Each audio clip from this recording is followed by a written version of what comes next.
with each committee, so it took us a few minutes to get it started. We'll get better at it. Madam Clerk, could you call the roll? Please mark yourselves present on the tablets. Oh, yeah. So just, You have a quorum present.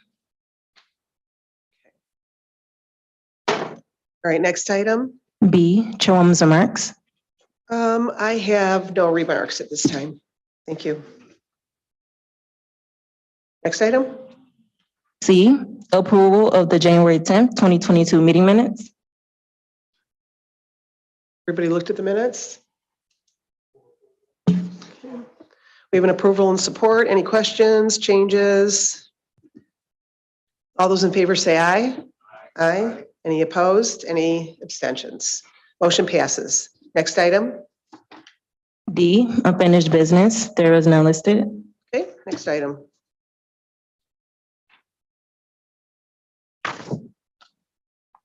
Item 1, under new business, forwarding the current vehicle assignment report, including the vehicle type, age of vehicle, location, status, and BAS tag number for all Wayne County vehicles. Okay, any questions on this? We're going to do all the items and then take a vote at the end. Any questions on this report?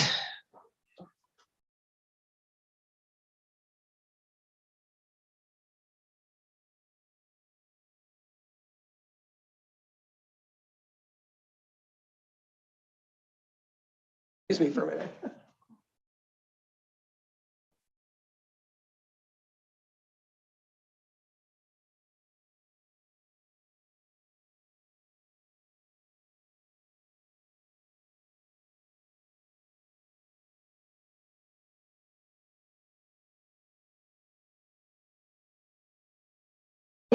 Yeah, Pam's just reminding me we will use the pads to vote. So, all right. Okay, any questions on this report? All right, next item, Madam Clerk. Item 2, forwarding the November 2022 report of all complaint calls made to 1-888 road crew. Okay, let's take 2 and 3 together. It's for November 2022 and December 2022. Any questions on those? These are budget instruction information that we get. Okay, next item, number 4, Madam Clerk. Item 4, forwarding report related to expiring allocated undistributed community commission district park millage funds. Okay, this is a new budget instruction, I believe. Any questions on this? Mr. Anderson? Commissioner Anderson? Who has joined us? Thank you.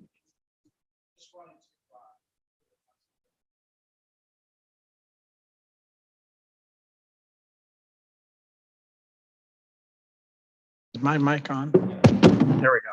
All right, thank you. When I was looking through that report, there was a page that had like a little chart, and then there was other pages accompanying it. It looked like maybe sign-off pages.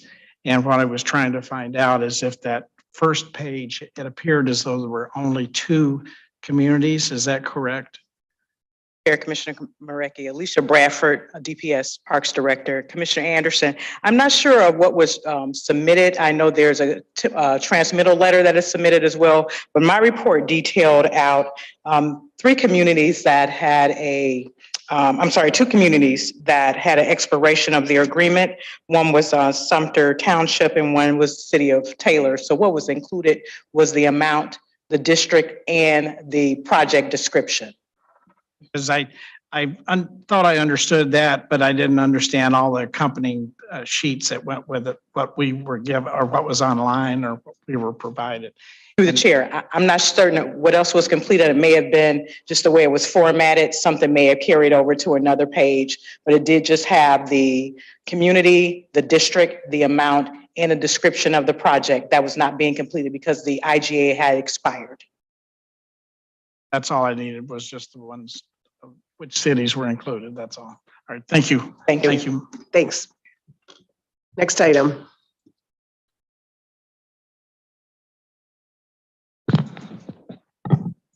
Item 5, requesting commission approval of a 2-year construction contract with Toby Construction. Good news for Grozeal, right, Commissioner Palomero? Any questions on this? Pretty straightforward stuff this week. All right. Next item. Item 6, requesting commission approval of a 3-year professional services contract with a 1-year option to renew with Wade Trim Associates. For engineering services for Oakwood Boulevard to Rotunda Drive, parts of this. This is in the city of Dearborn. Questions? Okay, next item. Item 7, requesting commission approval of an intergovernmental agreement with the city of Ecorse.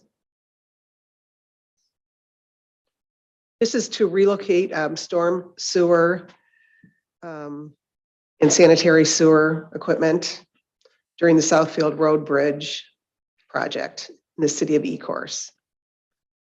And the city of Ecorse will pay us for this. Questions on this? All right, next item. Item 8, requesting commission approval of a 5-year professional services contract with 2-year options to renew with Public Service Credit Union. Okay, this is to install 2 ATMs in the new Criminal Justice Center. This is revenue generating for the county. Questions? Yes, go ahead, Commissioner Kinlack. As far as this ATM service, how is this decided upon? Is there a periodic bid that goes out, or how is it determined that this is the financial institution that we'll be utilizing ATM services with?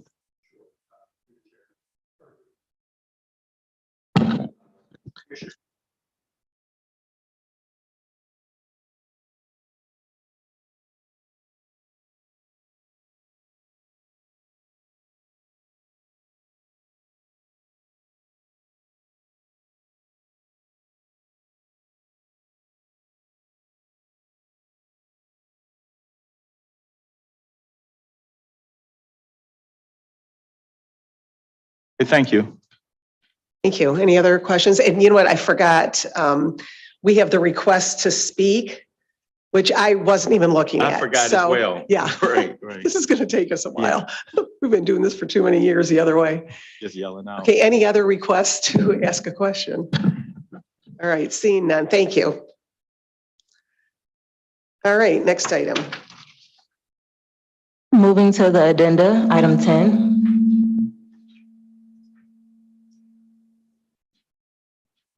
Requesting commission approval of Amendment 1 to a revenue generating intergovernmental agreement with 2 1-year options to renew with the city of Trenton. Okay, this is for the operation of the Elizabeth Park Marina and boat launch, allowing the city to continue to operate the park. I did notice it's retroactive, so I just want to have someone come up because this will come up at full board. Morning again. Good morning, Alicia Bradford, DPS Parks Director, Commissioner Marecki.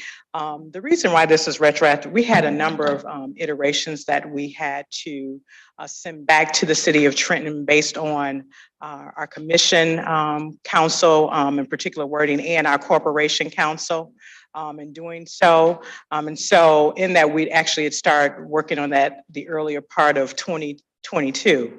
And so through a number of iterations, it was approved, and then we had another revision that we had to put forth on how the particular wording was within the amendment.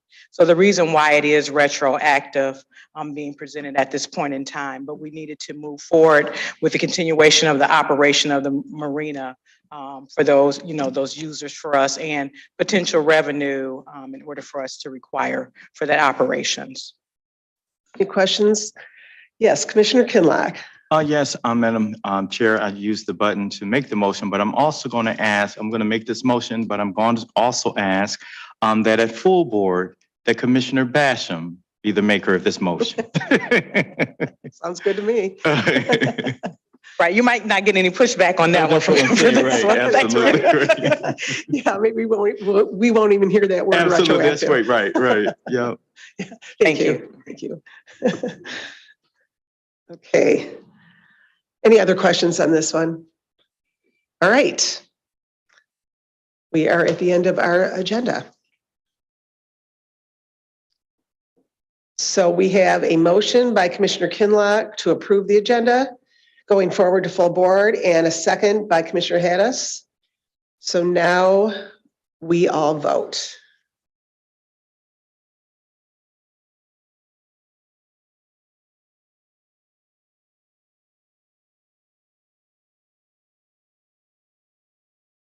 Yay. Okay, next item. Moving back to the agenda, item 9. A presentation by Andrew Kendrivas, Director, Department of Public Services, on the 10-year plan. Good morning, Director. We are happy that you are here. I don't think Testing. Okay, yeah, light was not they working. don't turn red anymore. We are good, I think. Good morning, everybody. Andrew Kendrivas, Director of the Department of Public Services. And the introduction by Madam Clerk was a little misleading because if I had to give this entire presentation, it would be very brief. Because I brought the specialists in to actually discuss the whole plan and what we do. But let me just start by saying a few things before I introduce our team. Generally speaking, the 10-year asset management plan, I think in kind of layman's terms, in a non-engineering term, I see two aspects to it. An asset management plan has inventory. It gives you an inventory and the condition of your network in each, the spans in your network. You have the inventory side and taking account of what you own and what condition it's in at any given time. Then the second component is the very important component. It's a component that probably a lot of public bodies don't get to spend enough time on, including Wayne County roads. And that is the actual planning. And it's planning to use the limited funds that we get as a community, as an organization, planning to use those funds to basically maintain and improve your network. We all agree, I think, that we don't get money to waste on our system. We don't get more than we can use on our system. We never get enough to maintain our current roads and bridges here in Wayne County. So knowing that we have every year, we're going to get a certain number and it's never going to be enough, whatever that enough is. We also know that we have conditions on our roads, and the goal, I think, for every road agency is kind of like, what does it look like to get to 90% good? Because we're all stuck on the colors. Like, how do you get to the green? How do you get to the good? And getting us to 90%, and how much does that cost? And it's a goal. It's aspirational. The reality of it is you're not going to get any network to, well, we're not going to get to 90% good, but every year we want to be a little bit better, right? We want to spend that money wisely, and we want to plan and stick to the plan, and judge ourselves by it on how we are improving our network, how we're spending the limited dollars that we get for roads and bridges to maintain those roads and bridges in as good of shape as we can for as long as we can. So with that general overview of what an asset management plan is, in my eyes, I do want to introduce HNTB is an engineering firm that Wayne County has contracted with. Back in 2018, actually, we entered into this contract. It was called a pavement management system in our procurement network. And then what it is it's a 10-year asset management plan, as well as the implementation of that plan. So Mr. Eric Morris is here from HNTB, and I would like him to come up and introduce his team. And then we do have a presentation that's provided to you in your seats, as well as it'll be on the screen for anybody viewing. And I just want to warn you that it's a little bit deep, and that the presentation has a lot of pages to it, but we are going to try to just get through it so that everybody has a bit of an understanding of what we're looking at with our 10-year asset management plan. So, Eric. Thank you. Great, thank you, Director. Good afternoon, Commissioners. My name is Eric Morris, and I'm the Vice President and Office Leader of HNTB here in Michigan, leading our over 200 people in Michigan to deliver services for clients like Wayne County. We've been working on this 10-year asset management plan for the last 5 years and have come before this body before to give updates, and that's what the team is here to do today. I have with me Lacey Hoffler Hicks, who is here and has been, as an engineer, integral in the development of the plan and the updates to the plan. And so she'll be able to walk you through what exactly is in the plan. We'll try and keep it at a high level. But if you have questions, would encourage you to interrupt us as we go, and would be happy to clarify or to dive into any aspects you would like more clarity on. So with that, I'd like to introduce Lacey. Thank you, Eric.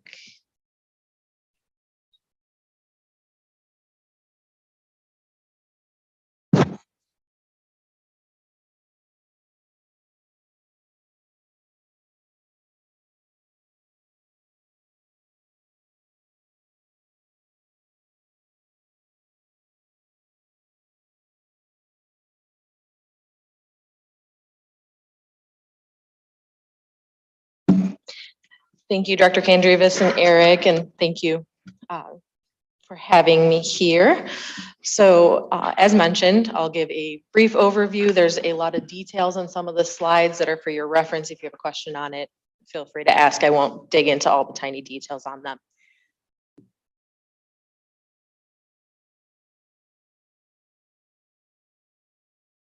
So agenda, just to roll through, we'll give a quick background on where we started. As Director Kandrivas mentioned, it's been about 5 years now. A program overview, how DPS has come along implementing some of our core strategies, and then how DPS is going to continue raising the bar and organizing for success in the future. Quick slide acronyms just for everyone's reference. We have a ton of them, and we wanted to make sure that everybody, we didn't throw around too many of these because they can be quite drawn out. So just for everyone's reference, you know, we'll be referencing.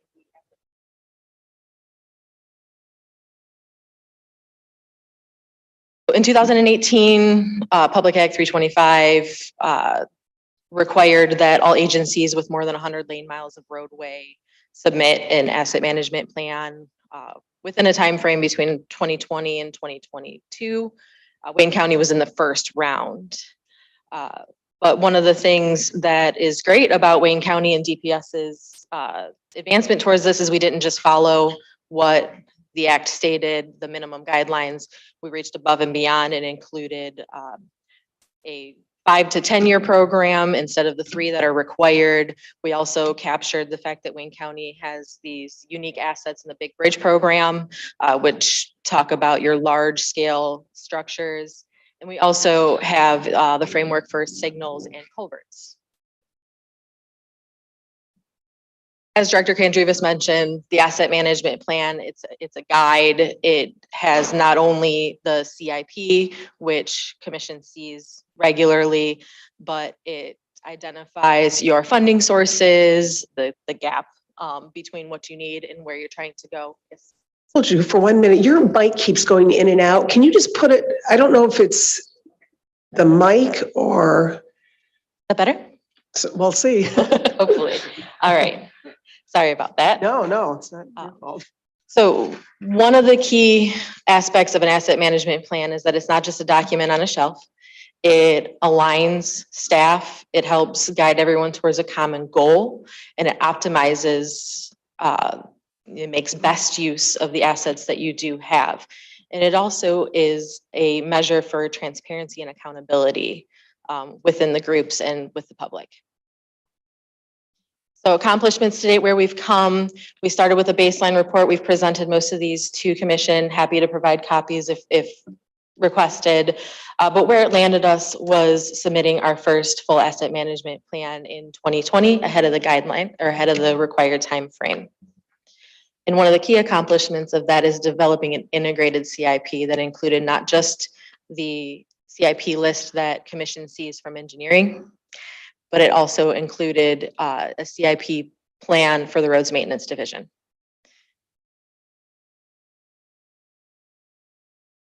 So Asset management, like I mentioned, is a cyclical process that includes not just data-driven, but goals, performance, and what commission typically sees is this area I've highlighted, which is that delivery of the list. So how does that look typically on an average year? Procurement, wintertime, this is typically when a lot of the contracts are presented before commission. In the springtime, the roads maintenance division is working heavily to update their CIP and maintenance projects. Sorry, I can hear that going in and out. Fine till right then. Apologize for, all right. It's temperamental. So, and then, summertime, that's when the bulk of the work that the public sees goes on, where construction projects are happening or designing the projects for the next year. And then in the fall is when we sit and reflect on what's happened throughout the year and adjust schedules so that we're ready for the next round of procurement. So it is constantly living and updated throughout the year. Just a quick overview of some of the successes that the engineering and roads maintenance division have had over the coming years. Just a few years ago, I remember roads maintenance division was around 50 lane miles of crack sealing, and you can see that that number is 200 to 300 lane miles for the coming year. And in the engineering division, there are more projects in design right now than we've seen since the start of the program. And you can see that the projects here are all currently active in design and hoping to be let for construction within the 2023 year. As far as the system condition goes, when we started the program, the road system was about 42% in poor condition. You can see that number wavers a bit as we go through a lot of freeze thaw and an aging system. Sometimes that is expected, but as the plan is being implemented since 2021, since 2020, we've seen an improvement and expect to continue seeing improvement, particularly with the volume of work that's being produced successfully. So when we started this program, we identified a few core areas. DPS had a CIP program for many years. This wasn't new, so we wanted to see where some areas were that we could target to really turn the CIP into a full asset management plan.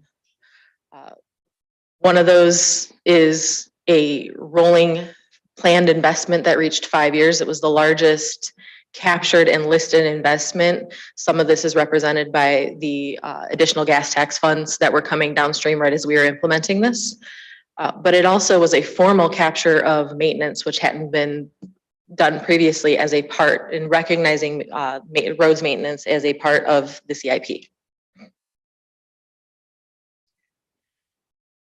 As I mentioned, that recognizing roads maintenance as part of the CIP was one of the key areas of focus because in an asset management plan, one of our key focuses is a preserve first approach. So preserving good roads while they're still good.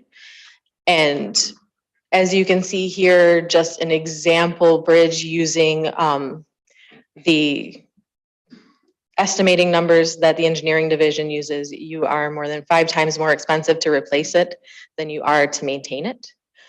Similarly, with a roadway, just an average mile of 5-lane roadway, you can preserve it with the crack sealing jobs that you often see the contracts for $20,000 for that stretch of roadway. But if you wait until you have to replace it, that's approximately $8 million. Hey, Commissioner Kinlock.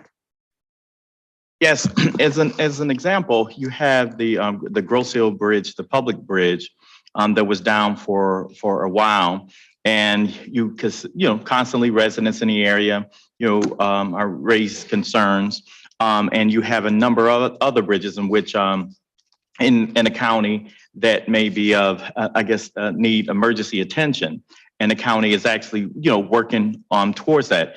Is there a list of bridges in which, you know, I spoke with you, Mr. Kendrivis earlier regarding one specific one. Is there a list of bridges that are highest of priorities that get regular, that the commission get regular updates in regards to the status of those various bridge projects that are considered emergency and immediate responses necessary? Madam Chair, you know, the bridge issue, I think definitely needs to be highlighted so people understand, you know, which ones we have current plans on. You see some of it through the CIP list, but we are going to work with HNTV, and engineering already has in place, you know, an understanding and lists of where certain bridges are, what work is needed for them. As a reminder, you know, every bridge is regularly inspected, so we have a pretty good idea of when fixes are going to be needed and when they're going to be needed. Going through an asset management plan actually helps you figure out what money to spend and when to spend it, depending on the bridges and the use of the bridge. So yeah, absolutely. You'll be getting more information on the bridge issues. Thank you. As Lacey, as we stopped there for a second, I always hate stopping you in your presentation, but the next slide you're going to see is a little bit was confusing to me when I saw it. And I just want to set out there, the hard part about having a plan, and any plan, is, you know, you have certain negatives and you have certain issues, but you got to stick to the plan to get through those. Some of the tough pill we have to all swallow is that in doing a plan like this, you're going to let some bad roads stay bad. That's the reality of it. In order to do an effective plan, you can't just go out there and start spending your money on the worst roads immediately, no matter the cost, to pick them up. And Lacey's going to show you a slide now that kind of shows you the thinking of that and how much money is actually saved and captured when you are able to do better preventative maintenance and keep that band of yellow longer before it gets to red, and how much in savings, which equals more work you can do on the whole network. So I'll let Lacey take it from here, but it's always a little bit counterintuitive to anybody that runs for office, you know, and I'm in that boat with you. I know that the public has perceptions and we always hate the worst road. We're going to try to have less of those worst roads. We will have less of those worst roads, but they're not always the ones we're going to be able to go out and gut and redo and spend the most money on, because that is not sustainable in the current economic system that we have for road funding. So.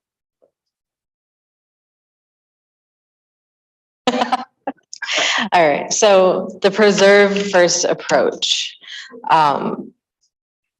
Commission sees contracts come before them that address potholes, that do crack sealing contracts, and many of them in the past had been what we refer to as routine, reactionary,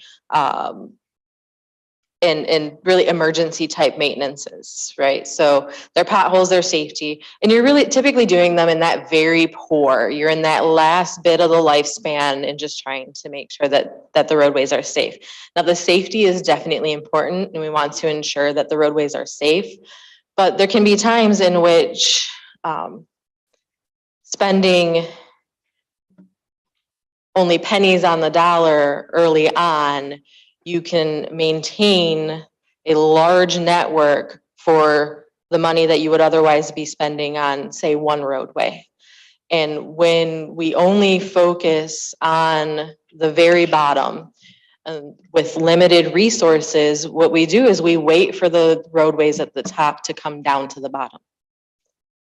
And in doing so, we are always having this network that is reaching the very poor. Now, what we did was we took some of the same skill sets that DPS already had, and we redirected them to start working on crack sealing and repairs, similar fixes, but on the good network to make sure that they stayed that way. And like you just said, we talk about, you know, crack sealing, but I bet, you know, if I brought Sammy Haldi and Steve Shea up here, you know, to discuss all the different little fixes there are, you know, that includes replacing patches of concrete, joint replacement. It includes, you know, just a variety of things that we do normally. But instead of just reacting to things, it sets out a plan, and my divisions are able to plan these activities. They come to you for a concrete patching contract. They come for you for an asphalt contract for certain roads that they can't get to internally. These are all part of what we call fixes. And we like to talk about potholes, but it's not just the potholes or crack sealing. There's a whole bunch of activities that we all undertake that go into that. So. Thank you for that. I know we'd been talking about the crack seal contract recently, so that comes to mind. But yes, it's about directing the same fixes and not always chasing the bad, and directing those same fixes at keeping good roads good. Another core strategy we had was, oh, yeah, please. Sorry. Second, and Commissioner, I'm going to recognize Commissioner Haddis, but I think we have to press these buttons. When I'll you- try did you- pressing. Oh, I can't see that. Okay. I believe it's because my screen that's being shared, possibly. Right, I guess. Go ahead. Could you pull your mic down? That working. Okay. Your formula of looking to the worst road, where you gonna spend the money and of the road, but let's take two bad road on the same level. And do you have any measurement by the traffic, how much traffic each road have, the importance to the public vary between one road to the other? If you have 100 car going through one area and you have thousands going in the other area. I didn't hear you mention that.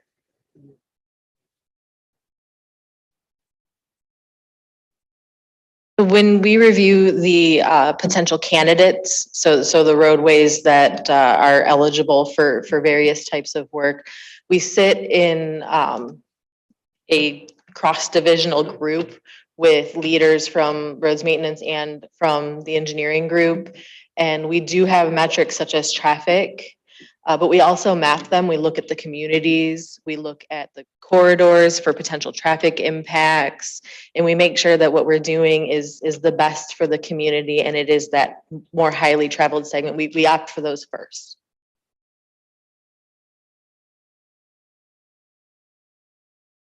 I can see the screen. Did you press your button? I don't have one of those. Oh, you don't have one. Okay, panels. go ahead.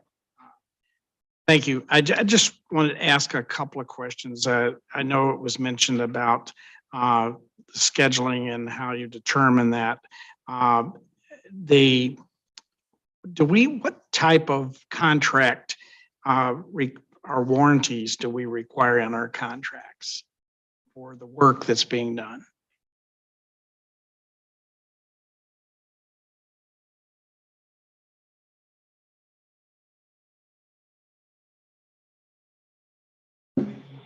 See you from the beginning of the year. I don't know if it's on. Not working the mic. Yeah, you just got to talk to us. Yes, this is a new concept was introduced by MDOT at least, I think in 2018. And if the project costs us over $2 million, we have the option to ask for a warranty. Didn't hear you. I'm sorry, Sammy. Project cost is over $2 million, then we have the right to ask for a warranty. Did you say we have the option? But are we requiring that in contracts that are over that amount? Typically, our practice has been if it's over $2 million, we ask for warranty, yes. So we're doing it, is what you're saying? We are doing it? Yes, we are. What is the requirement on the warranty? Project is a little different. Most of these warranties are for concrete paved roads. We, try to ask the contractor to make sure there are no deficiencies, I think in the first 5 years. And, if there is anything serious happen to the pavement, they would be responsible for it. There is a whole list of requirements stated by MDOT, what we need to look for when we do the warranty. No, Andy and I dealt with a few of these issues. Oh, if I may, sorry. Yeah. One mic, we got to fight over it. Madam Chair, to the Commissioner, it makes me think of two things. Number one, we both fought battles up in Lansing over this. And one of the lessons that I always learned from the road builders is we can warranty anything, but you're going to pay for it. So there becomes a point where that warranty, it's not worth keeping that, putting that in because the price is going to, just be building two roads. And the second thing is I do want to remind everybody, we don't say this enough, of the amazing laboratory and testing system that we have in Wayne County. We have second to none out of any agency in the state, the level and expertise of testing of materials that we have for our roads. So that is an extra safeguard that we can proudly say is the best in the state in terms of guaranteeing the materials that we order and expect to be delivered and used are those materials and they satisfy our requirements. So. I'm glad to see, Madam Chair, that we're going to be more aggressive on the sealing of the roads, going to really crank that up because we're using so much asphalt. And I know that the economy of asphalt versus concrete is drastic. But it doesn't work very well if it's not sealed. Probably what's the goal like after the first year or is it just continuous observation of that road to make sure, or when it's due to be sealed?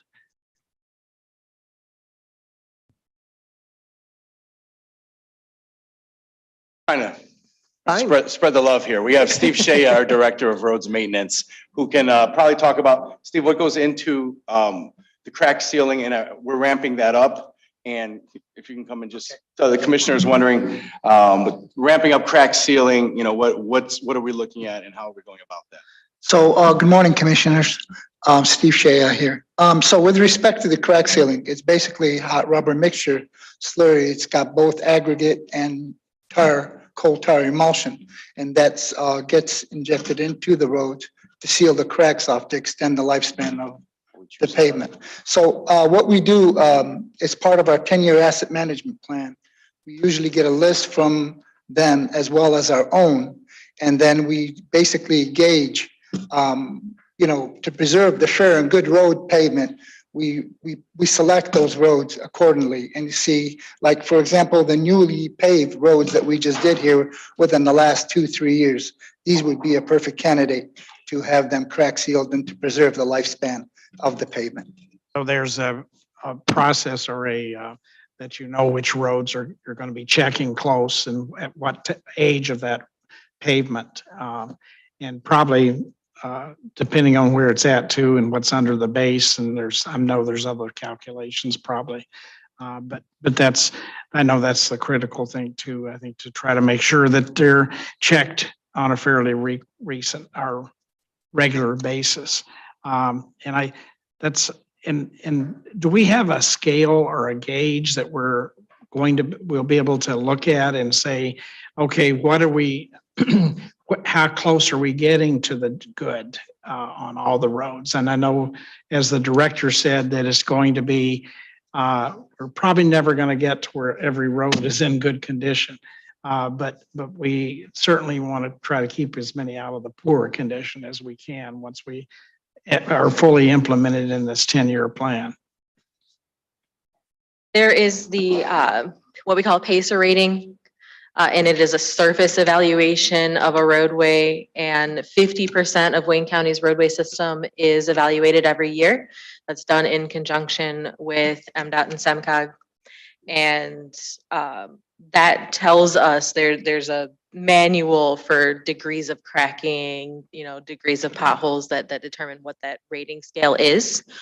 And that crack sealing, like we mentioned here in this slide, that's up there when they're in that good and very good conditions. They are consistently evaluated. We also do track the system as a whole, the good, fair, poor. And the goal, even at 90% good and fair, which is the target, is to make sure that the other 10% are in low risk, low volume environments, or at a minimum, we already know that in the next 3 to 5 years, they are already on the plan. So that way you're continuing to capture, that they're there, but you're getting ahead of it. So you're saying that the Pacer, I know the ratings from the Pacer results is that something that's done annually? Did you say? 50% of the network is assessed annually, so every roadway is assessed every 2 years. But in addition to that, the roads maintenance division crews in each of the areas also captures, and that I believe that's what Steve mentioned about the two lists coming together, is that their area foremen assess their districts and report back in areas that might be in concern or eligible. Last question is the Pacer ratings, how often are they issued? I know they used to be able to get them off the website of SIMCOG. Yes, Still, are the they doing- TAMC dashboards, which is what SEMCOG hosts. That data is available real time, and then we also have within DPS can populate that data and provide it. Thank you. Thanks. Only a few slides left here. So key thing everyone's heard about, and it's been brought up in the room a few times, right? Bridges in Wayne County and the unique assets. We're happy to report since the start of the plan that Wayne County has established and kept compliance with the federal rating requirements. There's been a formal preventative maintenance plan building to make sure that we get out ahead of things on the structures. And some of our key assets, we'll be talking soon and talked a little bit about a formal big bridge program for some of those large structures, like you mentioned, Grosse Ile, making sure that we have plans laid out for those structures that we know have high dollar values associated with their replacement. One of such structure was the Miller Rotunda Bridge, in which we're happy to report that DPS is working in conjunction with MDOT and will be receiving the statewide bridge bundle programs towards the replacement of that structure. See, how many bridges are in the state are awarded the big bridge contract a year, or is it just depends on how much money they're giving out and who qualifies? It's not very many, right?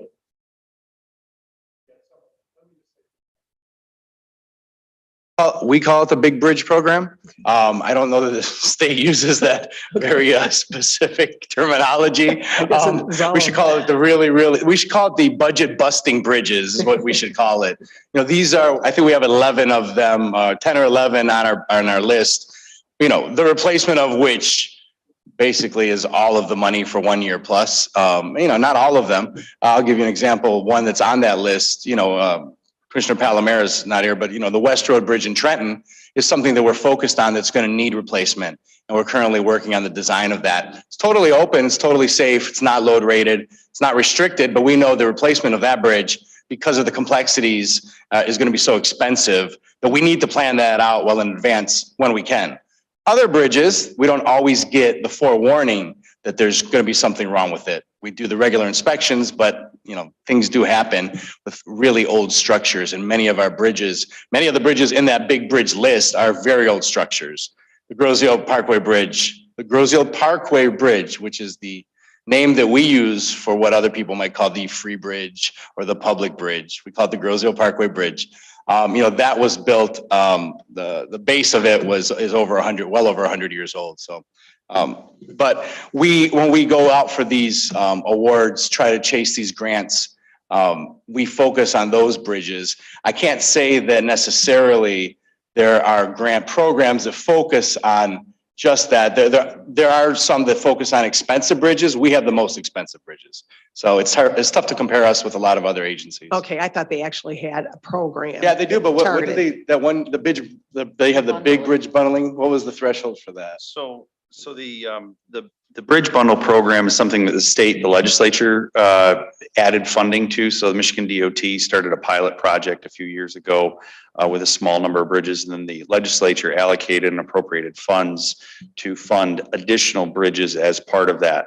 And so Michigan DOT, working with the County Road Association and all the different county road commissions around the state, put together some criteria for those projects to be in there. I think the last bundle I saw had about 200, I think it was $196 million appropriated from the state, somewhere in there. And that's the bridge bundle that Miller Rotunda has been selected by that committee to be part of. Thank you for the explanation. Okay, go ahead. Oh, wait, Commissioner Haddis.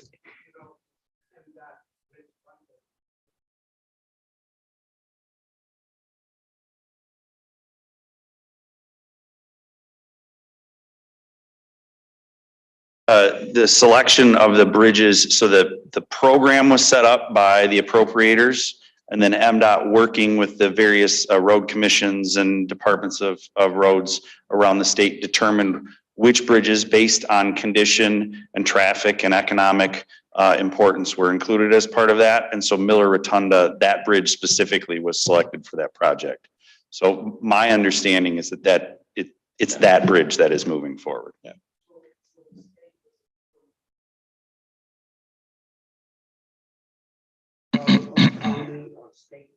I'll say this in Miller Rotunda, they're not fully funding it. You know, we still have some of that tab for sure. But I just want to point out, I think Commissioner, your question originally was, are we making the selection? Do we get money and then we get to figure out where it goes? That is not the, and I'll let anybody correct me on that, Sammy or otherwise, but we don't get to pick the project. They don't give us a group of money for bridges and say, you guys figure it out. We apply specifically this bridge for this grant.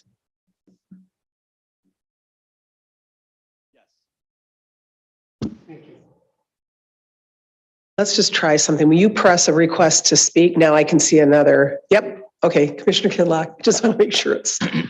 Let me just ask, is there any, I know Prop A and all of those other limitations, is there any enabling legislation or, you know, with all the conversations going around road improvements, where the county has the ability to float any specific fashioned bonds to deal with these critical infrastructure issues? Is that, or would some enabling legislation that would come out of Lansing, would there be any reason that it wouldn't be able to be passed because of some constitutional bond limitations or any other limits that you would know about? Because you know, continuing to bid for these various grants along with other communities is going to be, you know, quite challenging as they are competitive to be able to get the necessary resources to address our most immediate concerns. So I'm just asking to put your legislator hat on for a second. You need a fiscal analyst hat, I think is what you need, Commissioner, through the chair. I cannot speak knowledgeably to you about any enabling legislation that needs to be introduced or anything out there right now. I think it's definitely a conversation worth having and learning more about. But you know, at this point right now, we have really been trying to focus on the money that we get every year, right, spending that the best way we can. So, okay, thank you. Okay. Please continue. Well, we're almost there. So one of the last key strategies that we focused on and that DPS has been focusing on are the pump stations. Wayne County has 32 pump stations in the inventory, which is quite large for a county agency. This one's just a quick update. Happy to report that the first 3 that were designed for repairs and rebuild and reconstruction are moving towards the construction phase. And there are another 11 now in the preliminary design phase. And DPS is continuing to look into monitoring and control systems, built-in generator systems, in order to help stay ahead of the maintenance of these facilities. And a cleaning and maintenance contract has been put out to help keep the network clean and limit the amount of flooding that occurs in the first place. Madam Chair, I just got to give a little asterisk because I know it's frequently confusing about pump stations. There's a lot of media coverage, a lot of issues with pump stations in the metro area. We have 32 pump stations that are Wayne County owned on Wayne County assets. Our roads maintenance division also reacts and responds for calls for MDOT facilities as well. Our freeways are lined with pump stations. Those are MDOT facilities. They install them, they will replace them, they will be upgrading them. We don't get to choose when they do that to their assets, but our crews are always there and very knowledgeable about their pump systems to help. It's part of our maintenance contract. And our crews will frequently assist and work on the pump houses that are part of the MDOT network. Those are separate from these 32, which we fully own, fully control, and they're on our network. I just want to mention that because it gets forgotten a lot of times. Yep, thank you for that. Chair, This is where. to that issue that was just mentioned about the pump stations, do we have a plan right now that we go out prior to what we would call in Michigan the rainy season? Like primarily, it seems like we're having more of those rainy seasons. But I mean, in the springtime, which we tend to have the heaviest rains over historic look back, that they go in and we test all the equipment and everything on a fairly regular basis during that time. Good morning again, Steve. So basically, we monitor the weather forecast very closely. So we know when the rain's coming, but even though the preventive maintenance plan is to go into the pump houses, pump down the pits as low as possible, make sure that the pumps are operating properly, and we keep record of that. And if we do that for every pump house that we do inspect and prep prior to storm. Great. This is my last question. When will we be receiving a schedule for roads and bridges for projects this year?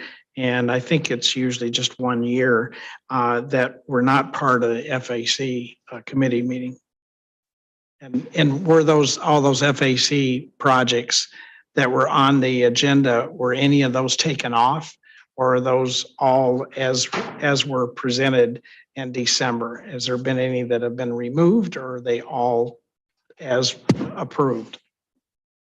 Morning again. Whatever we submitted in the FAC, that's still in the same list. So, but if you do want a current list, we can provide that. I have the one that was on the agenda, but I don't have what the if the minutes would reflect that they all stayed the same. Is that what you're saying? There was no changes? There are no changes to the list. Okay. And then the other part of the question was about when we would receive, because I believe there's a separate list, correct? That is the county list that's not a part of the FAC. Is there another list that you put together every year that are county projects that are not part of the FAC?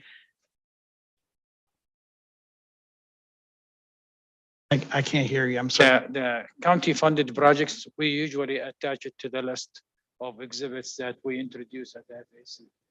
When would we see that? Should have been in the package. If you don't have. In the FAC package? Okay. Yes. Because I thought there was a different package. It's the Wayne County funded projects. Usually we do introduce them as FYI. They don't require the FAC members to vote on it, but it's one of that. Thank you. Thank you, Madam Chair.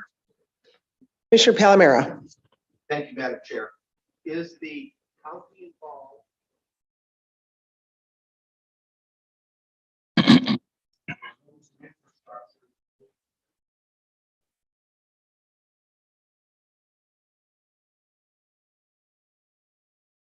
I am not gonna, Andrew Kendrios, DPS Director.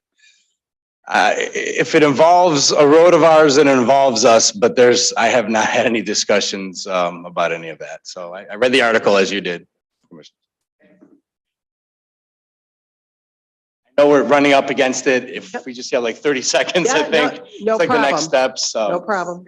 Yeah. So let me just say this, we're coming up on the tail end of our initial contract with with HNTB and Wade Trim assists on this contract as well. And I've asked HNTB to kind of put a proposal forward, to continue this and to grow it. I think it's been a really good experience for DPS, and I think the results kind of speak to that. We have great staff, but all of this is supplemental to what we're able to do, able to plan, able to monitor. And the 10-year asset management plan, it's great. It's a great exercise in all of us in DPS, having discussions and making sure we're sharing information and sharing information about the money we plan on spending. And that's the only way to spend it smarter. So you will be getting another contract soon. It hasn't been put into the system yet, about for HNTB to continue and kind of grow the work that they're doing. And this is a little bit about what we have planned, some of the things that we are hoping to do, and then growing some of the support network that HNTB is able to provide our own staff and workers and management. And you'll see certain things. I know we frequently get complaints about when we say this is for transparency. I want a new, we're all working on a new website, everyone in Wayne County, but I really want to have a user-friendly website so the average person could look on and see in 23 what's planned, in 24 what's planned, in 22 what did you do, how much did that cost, what community was it in. That's the type of information that I want to grow this into. I want it to be made much more accessible and easier to understand. HNDB has a track record of helping other agencies, and I've been impressed with what they've been able to do. So that's just one of the aspects. Also hoping to tap into them. They could do a little bit more communication with us. You know, I'll admit that DPS perhaps might not be the sterling example of communication in the the world of public bodies in America, and I think we could all do better. And I want that support and assistance. For instance, for the Grosio Parkway Bridge, it would have been helpful, I think, to have some professionals monitor that and put the best information as possible. We also want to help chasing the dollars. And there's a lot of different grant sources out there. It is not an easy thing for our staff and our management to always follow. And the more hands we have on deck for that, the likelihood is that we'll capture more dollars that are out there for public roads. So in a nutshell, that was these two slides. Sorry to cut you off, Eric, but we're coming up against the clock here. No, thank you. Are there any more questions? Because this is a lot of information. It's that a we can lot. look at. I know, No, it's great. So we can all look at And this. we're not submitting it for any action or anything. We Nope. just wanted to come back to you, reset the table. It's been a couple of years since you heard about this asset management plan. And we hope that you're going to start seeing the fruits of this, and better information very soon, and better roads. No, and we have some new commissioners in the last few years. So we really appreciate you coming today. Lacey, could you send me the baseline report? Because I don't know if everybody still has that baseline report, and then I'll distribute it to any of the commissioners that want that.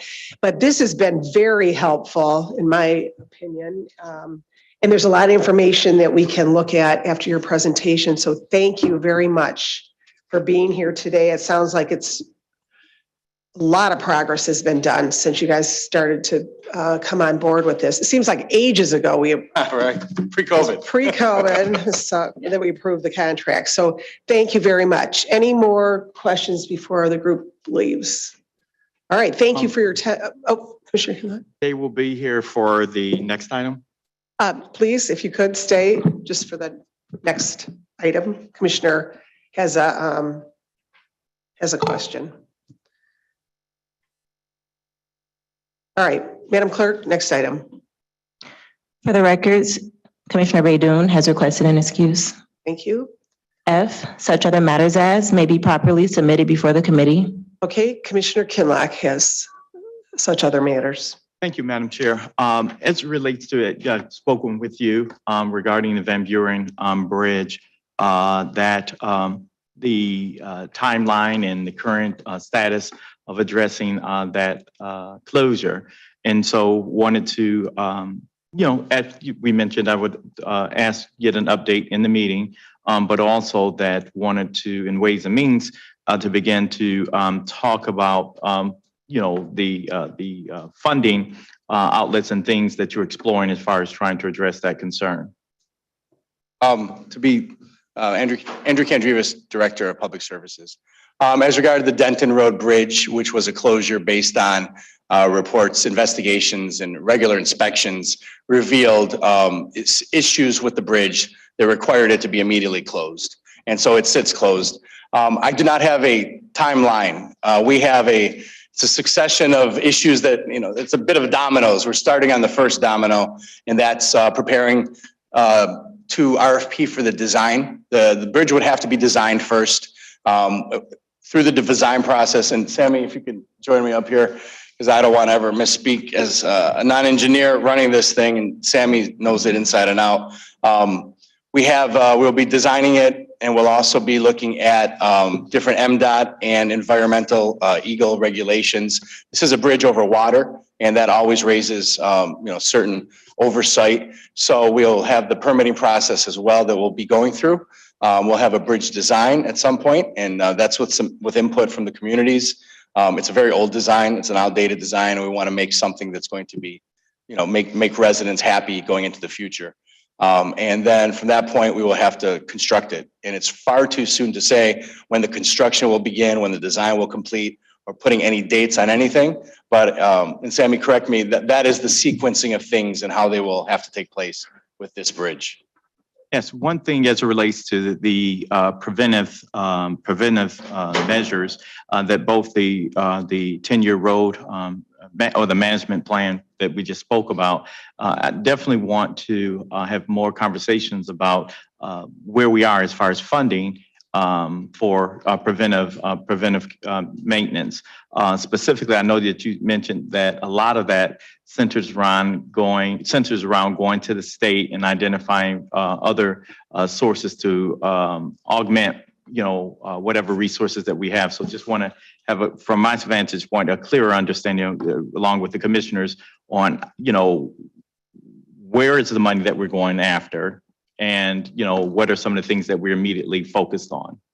And just a slight correction, preventive maintenance, as far as I know, is not something we go after in terms of state funds.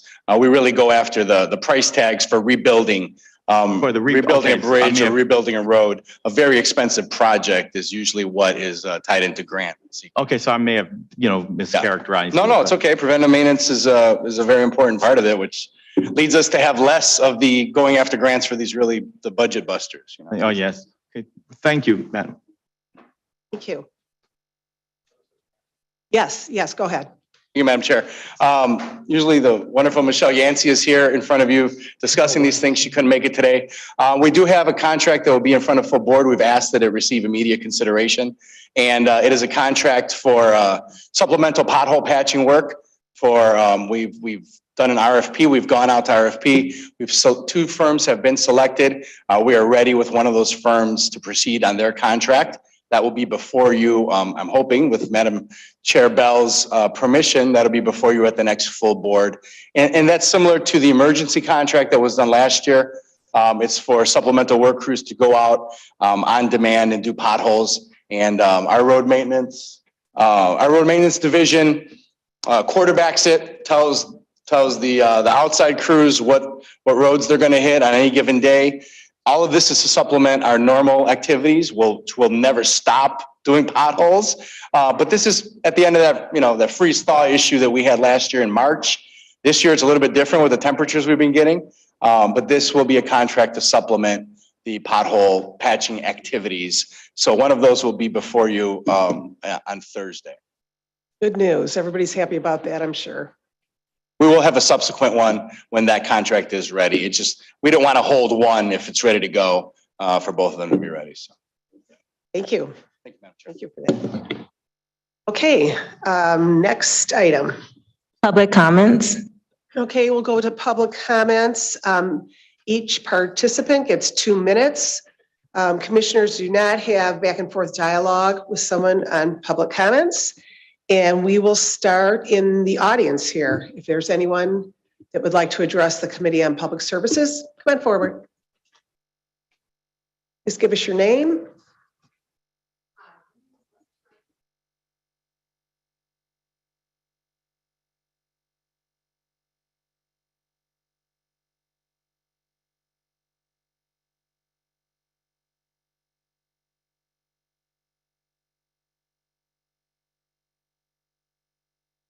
So on January 9th, the road was closed with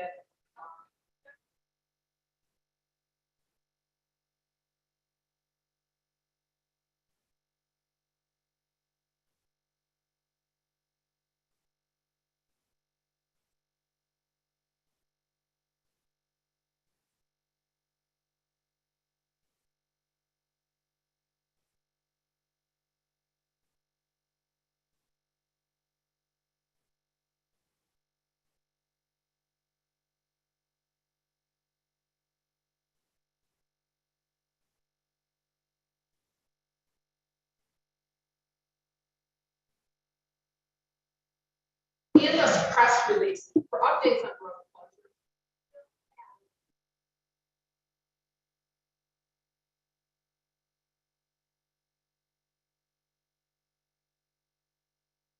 Both, oh, well, there we go. We could still hear you. I thought it was on. so go ahead. There's an issue both with communication as well as signage. Now, signage, when it initially went up, I don't know personally, but from what I was told by other citizens, at northbound Merriman at Warren, there were no warning signs and you came upon the road closure, resulting in near accidents for many of my neighbors.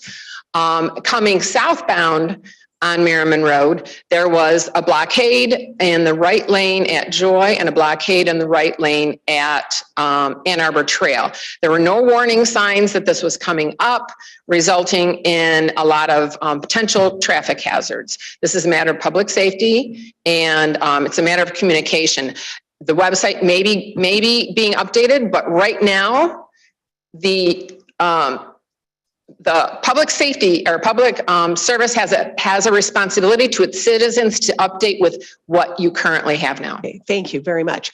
I did have a conversation with you yesterday and did explain as well that our engineering department is very, very comfortable with all the communication they had with Westland. And they stand by that with this bridge closing down. So I want to just reiterate that to the commissioners that they know that our engineering department did have a lot of communication with Westland about this. So That's something that I'm going to look into more. Thank you. And again, we can provide all of our road closings are done according to the state MDOT regulations. So thank you. All right. Anybody else from the audience? All right, Madam Clerk, is there anyone, I can't tell on Zoom? Do you see any hands up?